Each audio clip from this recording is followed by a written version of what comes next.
तुमची Vietnam trip एका आठवड्याची असो वा एका महिन्याची, एक जागा बघणं मस्ट आहे. ती म्हणजे हालाँग बे.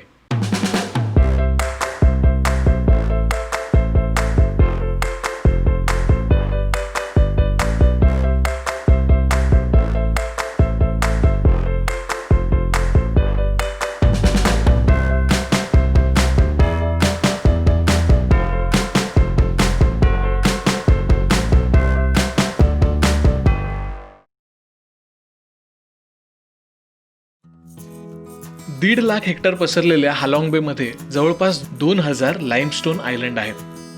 यातली बरीच आयलंड निर्मनुष्य आहेत. इथे फक्त गर्द हिरवी झाडी आढळते. कधी आणि कशी तयार झाली असतील एवढी आयलंड? इथे आढळणारा लाईमस्टोन डोंगर 500 दशलक्ष वर्षापूर्वी बनायला सुरुवात झाली. तेव्हा पृथ्वीचं तापमान आजपेक्षा बरंच जास्त होतं.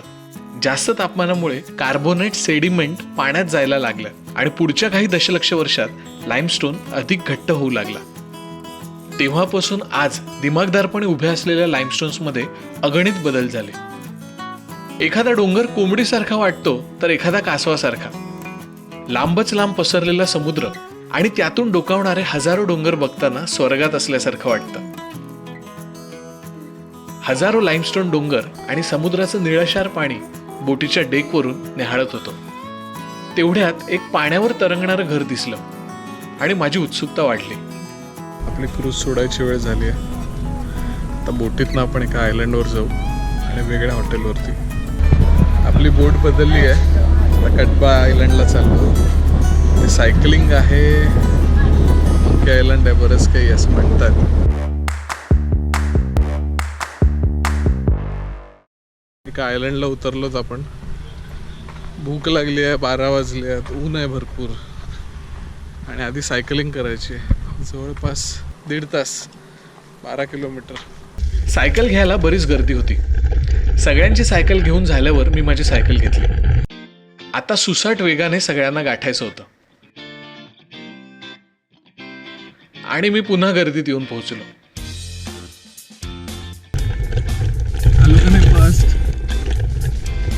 एक चांगलाच चढ लागला.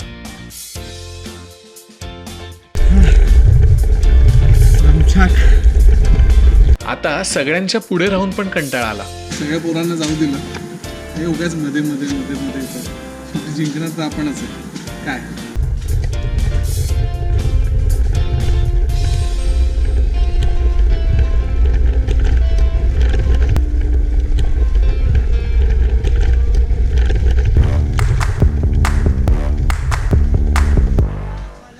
सायकलिंग करून दमल्यामुळे आता वेळ होती फिश पेडिक्युअर करण्याची.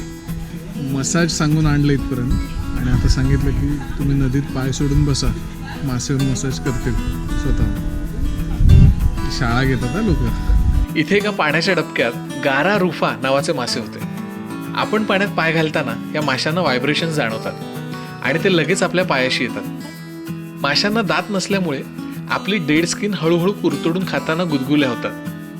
मुळात मिडल ईस्ट भागात आढळणाऱ्या गारा रुफाचं खाणं म्हणजे डेड स्किन आणि डेड स्केल्स.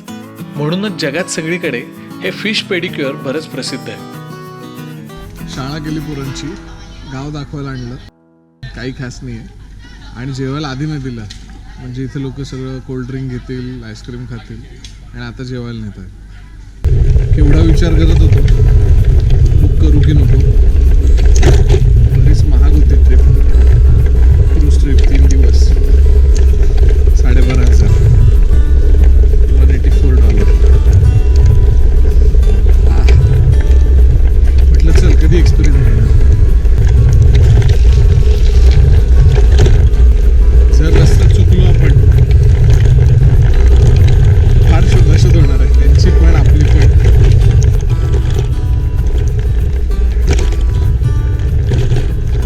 सापडले.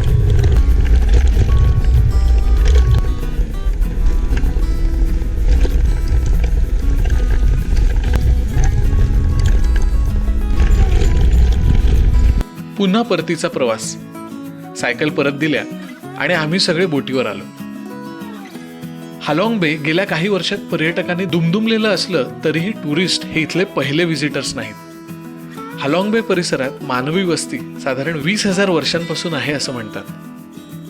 चौतर्फा पाणी असल्यामुळे मासेमारी हे काही लोकांचं उदरनिर्वाहाचं साधन बनलं.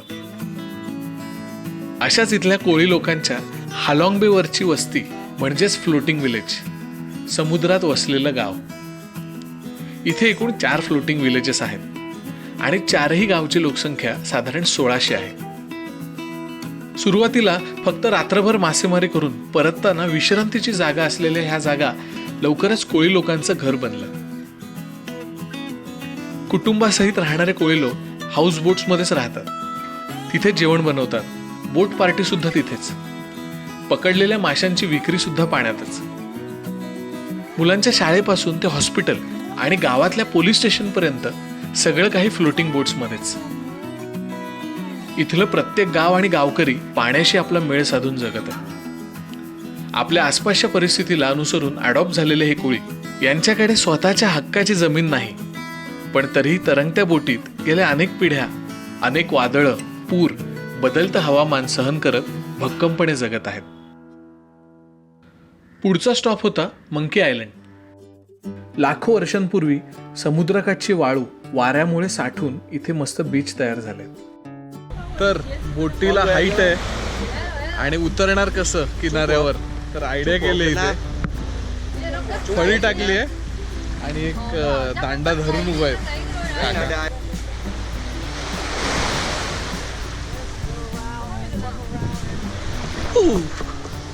एक छोटंसं बेट माकडांनी भरलेलं, पार उच्छाद मांडलेला. एक माकड तर बिअरचा कॅन हिसकावून प्यायलाच बसलं.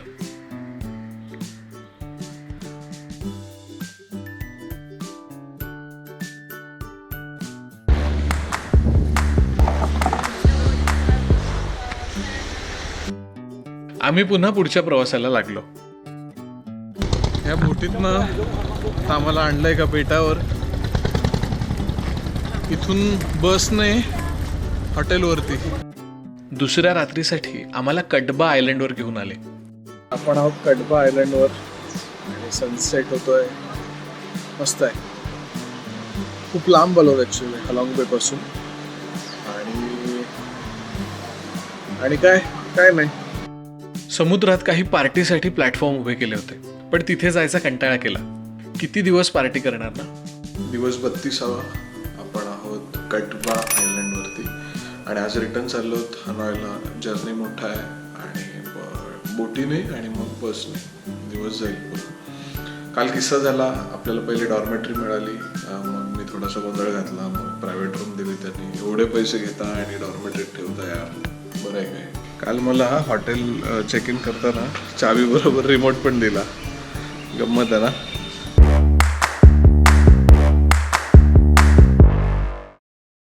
आपल्याला घ्यायला बोट आली आहे. ह्या बोटीतून त्या बोटीत, त्या बोटीतून परत त्या बोटीत, छोट्या बोटीत, मोठ्या बोटीत, क्रूजवर 3 दिवस हेच चाललंय. ही आपली जुनी बोट एक्सचेंज केली आहे आणि हा बोटीचा रूफटॉप. तिसऱ्या दिवशी आम्हाला आमची जुनी बोट मिळाली आणि परतीचा प्रवास सुरू झाला. 3 दिवसात छान ओळखी झालेल्या. आता छान गप्पा मारत होते सगळे.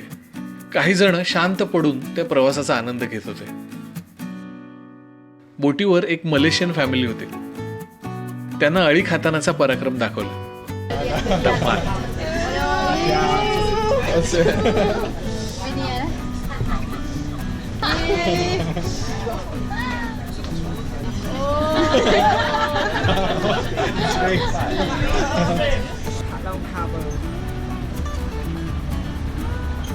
हालॉंग बे चॅप्टर संपलेला आहे. तिसरा दिवस.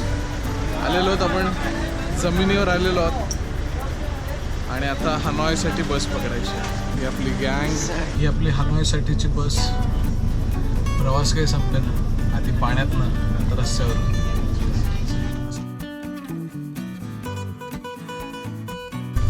तर मोठ्या बसने आपल्याला हनॉयला सोडलं आणि आता ती त्यांची छोटी बस आपल्याला हॉटेलमध्ये घेऊन चालली. छान हॉटेल मिळालं, स्वस्त मिळालं. $10 फ्री बिअर आहे आणि ब्रेकफास्ट.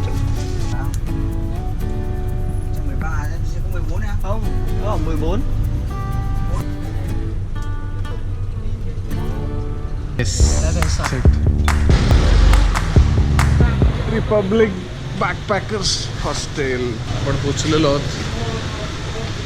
छान आहे hostel. बाहेरनं तरी छान आहे. म्हटलं आज काहीतरी वेगळा नाश्ता करूया. शाक्षुका हा पदार्थ मी तिथे पहिल्यांदा खाल्ला. आता तर लॉकडाऊनमधली माझी फेवरेट डिश झाली आहे. फ्रेंच लोकांमुळे व्हिएतनाममध्ये ब्रेड वापरण्याची प्रथा सुरू झाली, म्हणूनच इथे फ्रेंच पद्धतीचा लांबट बगेट ब्रेड वापरला जातो. काही वर्षातच ब्रेड हा व्हिएतनामीज क्युझिनमधला कॉमन पदार्थ बनला. त्या एक्झिबिशनमधलं आर्टवर्क आठवलं, ज्यात ब्रेड माणसाला खातोय. आपण बघूया आपली रूम हनोय मधली, जी सुरू होतच संपते. ही रूम सुरू झाली आणि संपली. हा सोफा एवढा कट्टुकट आहे की तो पॅक आहे. बस आजूबाजूने नाही जाता येणार, डायरेक्ट झोपायचं, उतरायचं, बाहेर पडायचं. हा, आणि नंतर मी बघितलं तर ही भिंत नाही आहे, पार्टिशन आहे लाकडी. म्हणजे एक मोठ्या पॅसेजमध्ये त्यांनी कंपार्टमेंट पाडलं. याला काय काय कसे पैसे कमवतात लोक. बॅग आवरायला घेतली. हनॉयमधली एक सिटी टूर बुक केली होती आज. तर आजची दुपार वॉकिंग टूर घेतो आपण. Hi guys, my name is Lee. I'm from Republic and this walking will take like 2 hours. Walking street हे आपल्याला शहरभर फिरवेल. हाय. आणि बघूया आता काय, अर्धा दिवस संपला. आपली बस रात्रीची आहे, तर रात्रीपर्यंत वेळ आहे. म्हटलं फिरूया इकडे लोकल लोकांबरोबर. ही पोरगी फिल्म कॅमेरा वापरते. 6 फिल्म्स घेऊन आले फक्त आणि सिलेक्टेड फोटो काढते. बऱ्याच वर्षाने असं कोणीतरी बघितलं मी. हनॉयमध्ये कॉफी पिण्याचा अजून एक भन्नाट प्रकार बघायला मिळाला, एग कॉफी. आपण कॉफी शॉपमध्ये आलो आणि आपण ट्राय करतो एक कॉफी. आणि ली आपल्याला बनवलेली एक कॉफी. फिल्टर करून कंडेन्स्ड मिल्कमध्ये घातलेल्या कॉफीमध्ये फेटलेलं अंड घातलं जातं. इथे दोघांनी मागवली आहे एक कॉफी आणि एकाने मागवली एक बियर. ओके. 1940 मध्ये दुधाची कमतरता असताना दुधाला पर्याय म्हणून त्यात अंड घालण्याची प्रथा पडली, जी आज फेमस डिश म्हणून ओळखली जाते. शिवाय beer coffee, yogurt coffee, coconut coffee अशा अनेक प्रकारे इथली लोक कॉफी पितात. कारण कॉफी उत्पादनामध्ये ब्राझील नंतर व्हिएतनामचा जगात 2रा नंबर लागतो. That's really good, actually. Yeah, That is just like, it's very sweet, no? yeah, it's just like, It's like this. it's just like dessert. एक बियर दिलेली आहे टेस्ट करायला.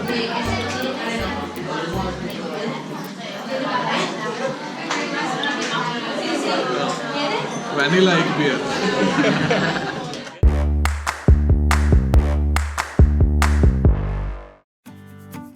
तलावपाळीवर आलो आपण. तलावपाळी. होअन कियन लेक हा हनॉयमधला फेमस स्पॉट. इथल्या दंतकथेप्रमाणे 15व्या शतकात स्वर्गातून राजाला एक जादूची तलवार मिळाली, ज्याचा उपयोग चायनीज लोकांना व्हिएतनाममधून पळवून लावण्यासाठी झाला. युद्धानंतर राजा या तलावात बोटिंग करत असताना कासवांच्या देवाने ती तलवार राजाकडे परत मागितली आणि देव तलवार घेऊन तलावात निघून गेला. होअन कियन म्हणजे तलावामध्ये ठेवलेली तलवार. पलीकडच्या देवळात जाण्यासाठी हा लाकडी पूल बांधलाय. आठवडाभराच्या दगदगीनंतर तळ्याकाठी रिलॅक्स होऊन बसलेले लोकल्स आणि सगळा माहोल एन्जॉय करणारे टुरिस्ट, असं मस्त कॉम्बिनेशन इथे बघायला मिळतं. फ्रेंच लोकांशी लढून स्वतंत्र व्हिएतनामचे पहिले राष्ट्राध्यक्ष हो ची मिन म्हणजेच अंकल हो. व्हिएतनामवर आक्रमण करणाऱ्यांविरोधात लढून देशाचं रक्षण केलेले हो ची मिन आजही प्रत्येक व्हिएतनामीच्या हृदयात घर करून आहेत. अशा या व्हिएतनामच्या खऱ्या हिरोचं हे समाधीस्थान. त्यांच्या निधनानंतर त्यांचं पार्थिव सुरक्षित ठिकाणी राहावं आणि व्हिएतनाम तसंच जगभरातल्या लोकांनी येऊन त्याला भेट द्यावी याकरता ही इमारत राखून ठेवली आहे. येस, आपण स्ट्रीट फूड खायला आलो आहोत. आपला नवीन मित्र कॅनडाचा मिक्या. ओके. आणि आम्ही अक्षरशः रस्त्यात बसलोय आणि शिंपल्या मागवल्या. शिंपल्या तिथे भांडी धुत आहे, आम्ही इथे खातोय. मस्त की नाही?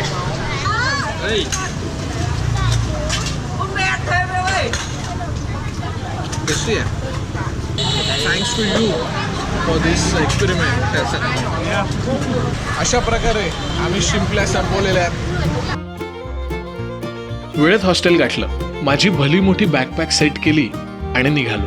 येस, आम्हाला जस्ट उतरवलं आता इथे छोट्या गाडीतनं आणि इथे लाईन लागली आहे. आपल्याकडे कसं पुण्याला जाणाऱ्या बस उतरणार दादरवरनं अशी लाईन आहे. सापाला चाललो आपण, सापा.